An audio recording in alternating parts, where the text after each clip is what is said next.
Hello friends, I hope you are preparing well for your competitive examination.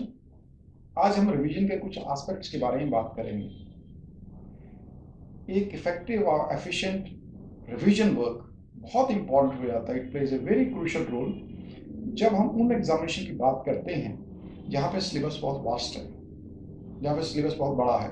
आपको बहुत कुछ understand करना है, उसमें एक्सपर्टाइज करनी है in a very short period of time.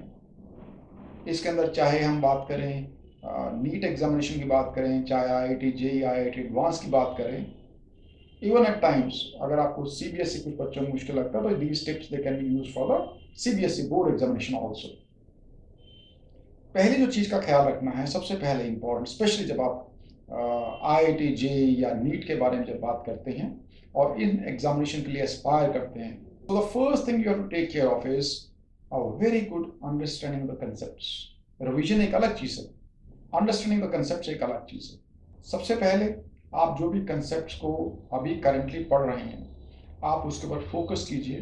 Class में आप उन्हें अंडरस्टैंड करने की पूरी कोशिश कीजिए, so that you understand the various aspects of that concept.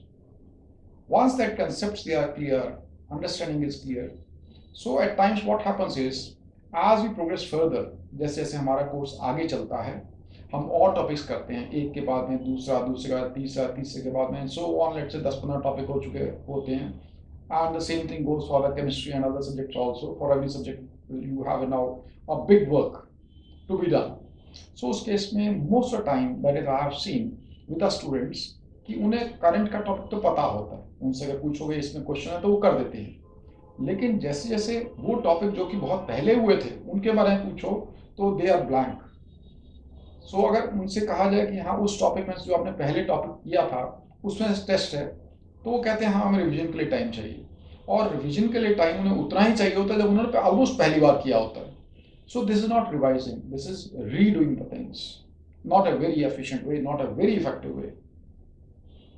अब इसको इफेक्टिव कैसे किया जाए?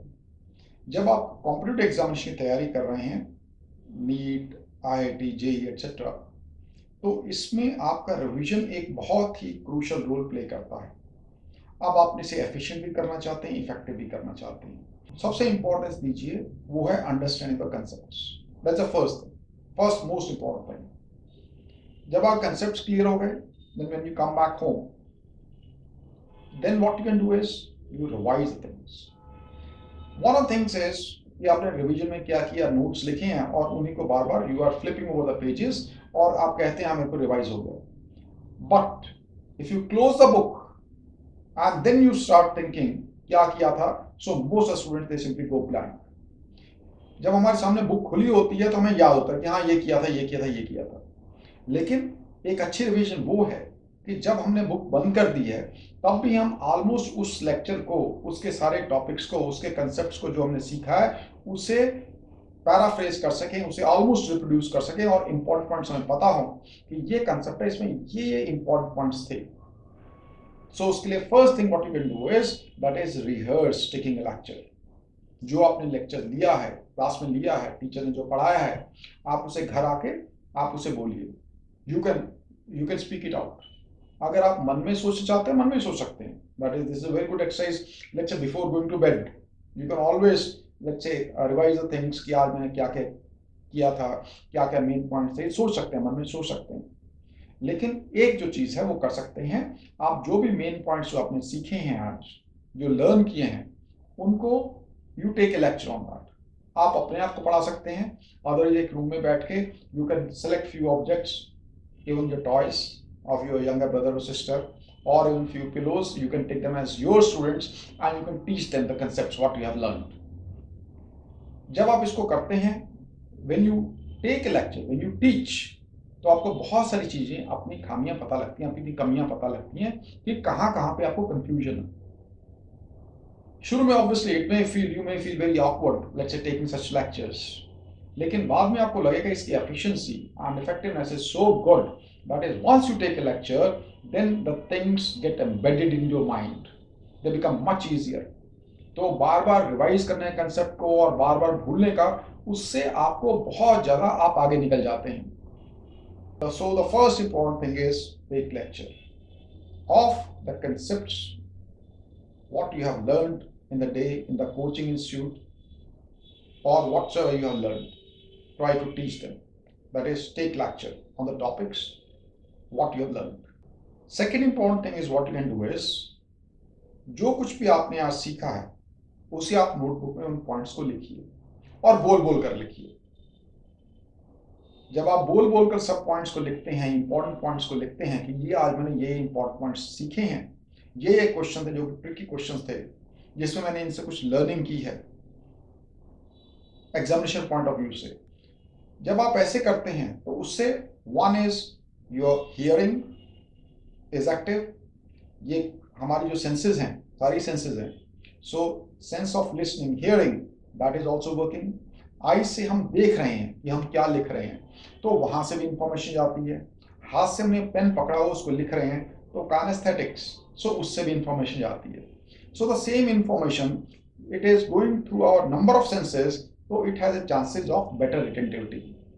सो सेकेंड इंपॉर्टेंट पॉइंट इज, जो भी आज आपने कंसेप्ट सीखे हैं घर आकर उन्हें लिखिए और बोल बोल कर लिखिए।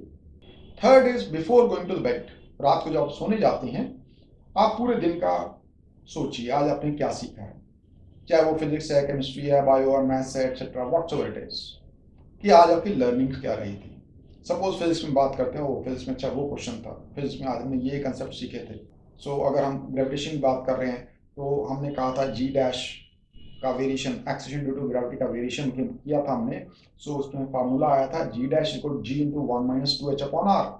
लेकिन इसके साथ में ये इंपॉर्टेंट है, that is h should be very very small as compare to radius of earth, that is r. तो इन पॉइंट्स, इस तरह के पॉइंट्स को याद रखिए, आप रिवाइज कीजिए, put in your mind, put in your memory that these were the points जहां पे हमें examiner they can try to gauge our knowledge. इसी तरह से you can do for bio, you can do for chemistry, you can do for maths also, कि ये main points थे तो आपने दिमाग में एक बार फिर पक्का कर लिया। Fourth point is, keep your Saturdays and Sundays as far as possible only for revision work.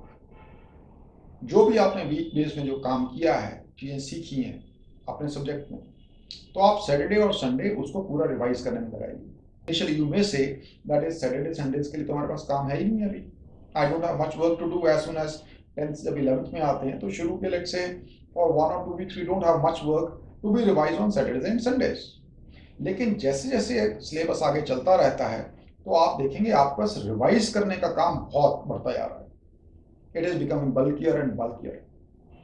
अगर आप सोचेंगे कि आप 2 महीने बाद सब चीजों को रिवाइज करेंगे, no, then it becomes really difficult. जब सैटरडेज और संडेज आप असाइन कर देते हैं इसी काम के लिए कि सैटरडेज एंड संडेज को मेरे को रिवीजन वर्क ही करना है, so the things they become much easier. बार बार जब आप उसे रिवाइज करते हैं तो चीजें दिमाग में और अच्छी तरह बैठ जाती हैं। इसके अलावा आप जितने भी टॉपिक्स हुए हैं, you are always in touch with those topics.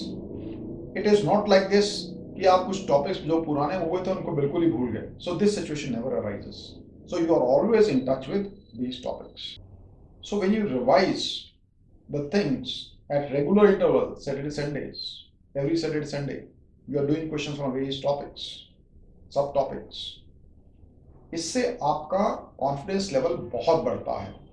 नहीं तो हमेशा एक माइंड में एक उलझन चलती रहती है कि हो मेरे को लग रहा है कि मैं वो पुराना वाला टॉपिक जो किया था वो मैं भूल गया हूँ या भूल रही हूँ। So this is always there. लेकिन जब आप रेगुलरली रिवाइज करते हैं, so you are always in touch with those topics. I have seen students using these points very effectively, और इसको यूज करते हुए, इन पॉइंट्स को यूज करते हुए, they have literally produced wonderful results. I hope you will also produce great results. Thank you.